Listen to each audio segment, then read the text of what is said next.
90 రోజుల కోర్సు పూర్తి చేస్తే చాలు 100% ప్లేస్మెంట్ సపోర్ట్ తో సాఫ్ట్వేర్ జాబ్ మీ సొంతం. వెంటనే కోడ్ జ్ఞాన్ డెస్టినేషన్ ని సంప్రదించండి. నమస్తే యోగేందర్ గారు. నమస్తే అండి. హ్యాబిట్ ఫార్మేషన్ గురించి చెప్పారు మీరు. సో హ్యాబిట్ ఫార్మేషన్ అంటే అసలు ఎలా చేసుకోవాలి వివరంగా చెప్పండి. తప్పకుండా అండి.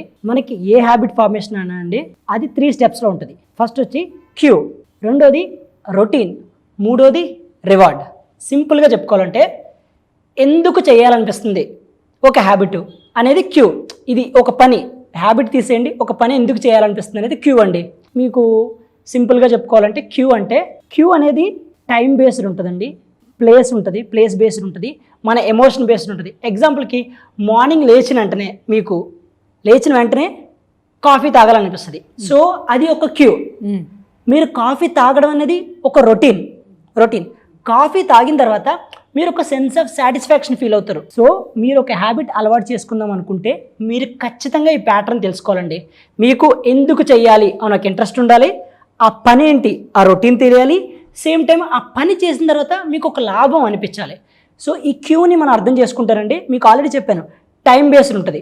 మార్నింగ్ లేచిన వెంటనే నేను బ్రష్ చేయాలని మనం అనుకుంటాం, అది క్యూ. సేమ్ మార్నింగ్ లేచిన వెంటనే ఒక 2 గ్లాసెస్ ఆఫ్ వాటర్ తాగాలి. సో మార్నింగ్ లేచిన వెంటనే మనం వెంటనే ఎక్కడికైనా వెళ్ళి ఎక్సర్సైజ్ చేయాలి.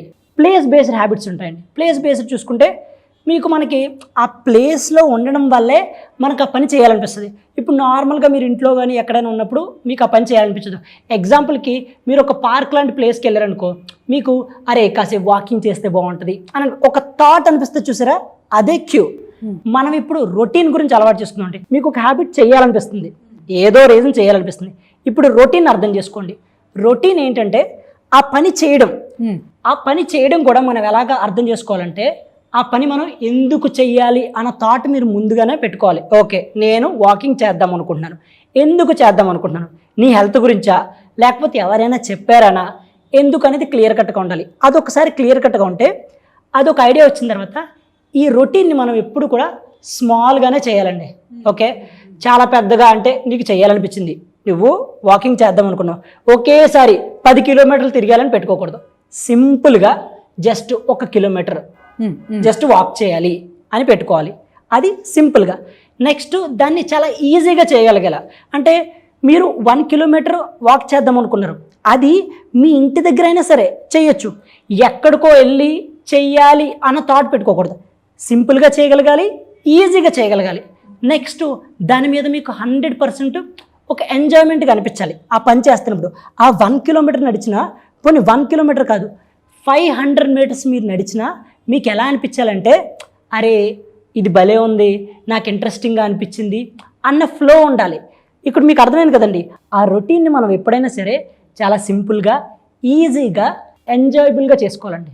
అది రొటీన్. ఇంకా నెక్స్ట్ వచ్చి రివార్డ్ అండి. రివార్డ్ అంటే ఏంటంటే ఒక పని చేసిన తర్వాత మీరు హ్యాపీగా ఫీల్ అవ్వడం, లేకపోతే ఆ పని చేసిన తర్వాత మీకు మీరే అప్రిషియేట్ చేసుకోవడం, లేకపోతే మీకు మీరే గిఫ్ట్లు ఇచ్చుకోవడం లాంటివి చేసుకోవాలండి. ఇది జరగాలంటే మీరు ఎప్పుడు కూడా మీరు హ్యాబిట్ని ట్రాక్ చేసుకుంటూ ఉండాలి. అంటే నేను ఎన్ని రోజుల నుంచి వాక్ చేస్తున్నాను, నేను ఎంతెంత వాక్ చేస్తున్నాను, ఓకే నేను 1 వీక్ నుంచి వాక్ చేస్తున్నాను అన్ని మిమ్మల్ని మీరే అప్రిషియేట్ చేసుకోవాలి. బయట వాళ్ళు ఎవరో వచ్చి మీకు అవార్డులు ఇవ్వరండి, మీకు మీరే ఒక అప్రిషియేషన్ ఇచ్చుకోవాలి, మీకు మీరే గిఫ్ట్లు ఇచ్చుకోవాలి.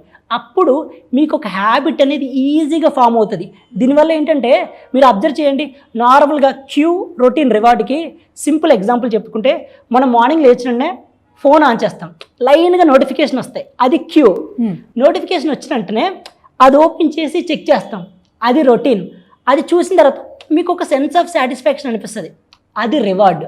సో మీరు ఏ హ్యాబిట్కైనా సరే అండి క్యూ, రొటీన్, రివార్డ్ దీన్ని క్రియేట్ చేసుకోగలగాలి. At the end of the day మనం ఒక పని చేస్తున్నామంటే దానికి ఒకటి ఎక్స్పెక్ట్ చేస్తాం. మీరు ఒక హ్యాబిట్ క్రియేట్ చేసుకున్నప్పుడు సింపుల్గా, వేగ్గా హ్యాబిట్ క్రియేట్ చేసుకుందామంటే కుదరదండి. ఈ 3 ఖచ్చితంగా ఫాలో అవ్వాలి. అయితే ఇందులో మళ్ళీ ఇంకా వేరే స్టెప్స్ కూడా ఉన్నాయి. అవేంటంటే హ్యాబిట్స్ ఫామ్ చేసుకున్నప్పుడు 2 థింగ్స్ చూసుకోవాలి. ఒకటి గోల్ బేస్డ్ హ్యాబిట్సా, పర్సనాలిటీ బేస్డ్ హ్యాబిట్సా. సో గోల్ బేస్డ్ హ్యాబిట్స్ అంటే ఏంటంటే మీరు ఒక సింప్లిఫైడ్ గోల్ పెట్టుకోవడం. అంటే ఎగ్జాంపుల్కి నేను ఒక 2 కేజీలు వెయిట్ తగ్గాలనుకున్నాను, లేకపోతే 3 కేజీలు వెయిట్ తగ్గాలనుకున్నాను, 10 కేజీలు వెయిట్ తగ్గాలనుకున్నాను. Goal based. మీరు ఎప్పుడైతే వెయిట్ తగ్గిపోతారో ఆ గోల్ ఖచ్చితంగా అచీవ్ చేస్తారు. కానీ వెయిట్ తగ్గిపోయిన తర్వాత మళ్ళీ మీరు వెయిట్ గెయిన్ అయినా దాన్ని తిరిగి వెనక్కి రాలేరు. అదే మీరు పర్సనాలిటీ బేస్డ్ ఎలా అంటే నేను ఫిట్గా ఉంటున్నాను, నా వెయిట్ ఎప్పుడు నేను లిమిట్లో పెట్టుకుంటాను, నన్ను ఎవరు చూసినా కూడా ఫిట్ పర్సనాలిటీ అని అంటారు అని ఒక పర్సనాలిటీ బేస్డ్ పెట్టుకున్నారనుకోండి, మీరు ఒక 5 kgs గెయిన్ చేసినా మళ్ళీ నార్మల్గానే అవుతారు. 5 kgs గెయిన్ చేసినా మళ్ళీ నార్మల్గానే అవుతారు. మీరు చాలాసార్లు బయట మార్కెట్లో చాలామందిని చూసుకుంటే వాళ్ళు గోల్ బేస్డ్ హ్యాబిట్స్ ఫాలో అవుతారు. ఇమీడియట్గా వెయిట్ తగ్గిపోవాలి, ఇమీడియట్గా ఏదో చేయాలి, చేస్తారు ఖచ్చితంగా. కానీ లాంగ్ టర్మ్ సస్టైనబిలిటీ అనేది ఉండదండి. సో ఈ రెండు కూడా చాలా ఇంపార్టెంట్. హ్యాబిట్స్ గోల్ బేస్డా, పర్సనాలిటీ బేస్డ్ అనేవి. సో యోగేందర్ గారు చాలా చక్కగా చెప్తున్నారు హ్యాబిట్ ఫార్మేషన్ అని చెప్పి. మరి మనీ విషయానికి వస్తే, ఎందుకంటే అందరూ కష్టపడేది మనీ కోసమే. So maximum how to earn the money అనే కాన్సెప్ట్ లో చాలా మంది ఉంటారు. అండ్ మనీ రిలేటెడ్ హ్యాబిట్స్ ఎలా ఫార్మ్ చేసుకోవాలి? మనీ రిలేటెడ్ గురించి చాలా హ్యాబిట్స్ ఉన్నాయండి. అయితే అన్నిటికన్నా ఫస్ట్ హ్యాబిట్, అసలు నువ్వు మనీ సంపాదించుకుందాం అనుకుంటే నీకు ఉండవలసిన ఫస్ట్ హ్యాబిట్ అండి self regulation habit. Self regulation habit అంటే ఏంటంటే మన ఎమోషన్స్ కానీ, మన ఫీలింగ్స్ కానీ, మన బిహేవియర్ కానీ కంట్రోల్ చేసుకోవడం. ఎప్పుడు కంట్రోల్ చేసుకోవాలి? ఎస్పెషల్గా ఇప్పుడు ఎవడో నేను హెల్ప్ అడిగాడండి, నీ దగ్గర మనీ లేనప్పుడు, ఆ మనీ నీది కాదన్నప్పుడు సింపుల్గా నో, నా దగ్గర లేదు, నా వల్ల కాదు అని చెప్పడం నేర్చుకోవడం. చాలా మంది అండి ఏం చేస్తారంటే ఒక ఫేక్ ఇమేజ్ పెట్టుకుంటారు వాళ్ళ గురించి. నేను చాలా మంచోడిని, నా గురించి అందరూ మంచిగా అనుకుంటారు, నాకు సొసైటీలో మంచి పేరుంది అని ఒక ఫాల్స్ థాట్లో ఉంటారు. దానివల్ల ఏంటంటే వాళ్ళ దగ్గర లేకపోయినా కూడా వాడి దగ్గర అప్పులు తెప్పించి వాళ్ళకి హెల్ప్ చేయడం, సైన్లు పెట్టి, పేపర్ల మీద సైన్లు పెట్టి, బాండ్ పేపర్ల మీద సైన్లు పెట్టి ఇవ్వడం. రెండోది, వాడి దగ్గర లేకపోయినా, వాడి డబ్బు కాకపోయినా క్రెడిట్ కార్డులు ఇవ్వడం. ఈ రెండు ఎవరైతే చేయడం చేస్తారో వాళ్ళ ఫైనాన్షియల్ గ్రోత్లో వెనకబడిపోయినట్టేనండి. మీరు డబ్బు సంపాదించుకుందాం అనుకుంటే ఫస్ట్ నోరు మూసుకుని నీ బిహేవియర్ని కంట్రోల్ చేసుకోవడం నేర్చుకో. అందరూ ఏంటంటేనండి నేను మంచోడిని అనుకుని తనకు కాని సాయం చేస్తారు. దానివల్ల ఎంత ఇబ్బందులు పడతారంటేనండి, నాకు తెలిసిన క్లయింటే, మీకు సంబంధం లేదన్నప్పుడు, నీ దగ్గర డబ్బు లేదన్నప్పుడు నో చెప్పడం నేర్చుకోవాలి. నో చెప్పడం నేర్చుకోలేని వాళ్ళు ఇప్పుడు సొసైటీలో ఎంతమంది సఫర్ అవుతుందో తెలుసా? చాలామంది ఏం చేస్తారంటేనండి, ఎవడో ఫ్రెండ్ అడిగాడని చెప్పి వాళ్ళ దగ్గర లేకపోయినా క్రెడిట్ కార్డులు ఇస్తారు. ఆ క్రెడిట్ కార్డులు ఎవడైతే తీసుకున్నాడో ఆడు తిరిగి పే చేయడు. పే చేయపోయిన తర్వాత ఈ కార్డులు ఇంట్రెస్ట్లు ఎక్కువైపోయి చాలా బల్క్ అమౌంట్ అయిపోతుంది. దీని గురించి మీరు పర్సనల్ లోన్ తీసుకుని మళ్ళీ ప్రతి నెల ఈఎంఐలు తీసుకుంటారు. ఫైనాన్షియల్ వెల్నెస్ నువ్వు అచీవ్ చేద్దాం అనుకుంటే ఫస్ట్ థింగ్ నో చెప్పడం నేర్చుకోవాలి, ఎస్పెషల్గా కార్డులు ఇవ్వడం.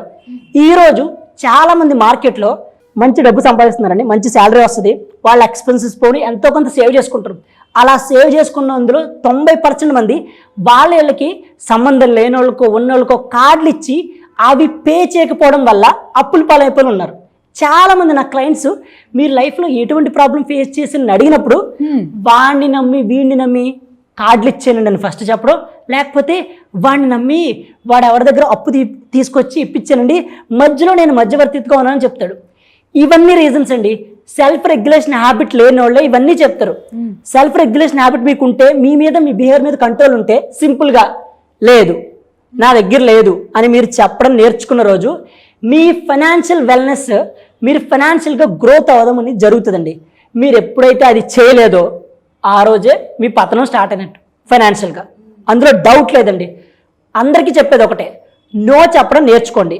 మీది కానప్పుడు క్రెడిట్ కార్డులు ఇవ్వకండి, మీది కానప్పుడు ఆడి దగ్గర అప్పులు తెచ్చిపెట్టి బాండ్ల మీద సంతకాలు పెట్టి మధ్యవర్తిత్వం చేయకండి. ఇలాంటివి అసలు వీళ్ళ జోళ్ళకే వెళ్ళకూడదు అన్న ఒక ఫైనాన్షియల్ హ్యాబిట్ క్రియేట్ చేసుకోవాలన్నా, మనం మంచిగా అంటే ఫైనాన్షియల్ పరంగా ఫైనాన్షియల్ ఏరియాలో ఇంకా మంచిగా గ్రో అవ్వాలన్నా కూడా ఎదురు చూసే వాళ్ళు చాలామంది ఉంటారనమాట.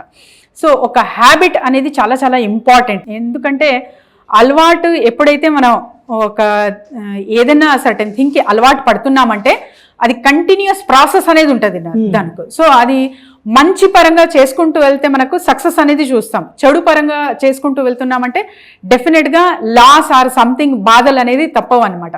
సో అలాంటప్పుడు ఇలా సఫర్ అవుతున్న వాళ్ళు కానివ్వండి, కొత్తగా ఏదైనా ఫైనాన్షియల్ వెల్నెస్ హ్యాబిట్ క్రియేట్ చేసుకోవాలి అనుకున్న వాళ్ళు కానివ్వండి, మిమ్మల్ని సంప్రదించాలంటే ఎలా యోగేందర్ గారు?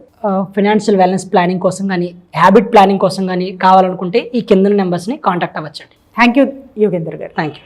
సుమన్ టీవీలో మీ పర్సనల్ అండ్ బిజినెస్ ప్రమోషన్స్ కోసం కింది నెంబర్కి కాంటాక్ట్ చేయండి.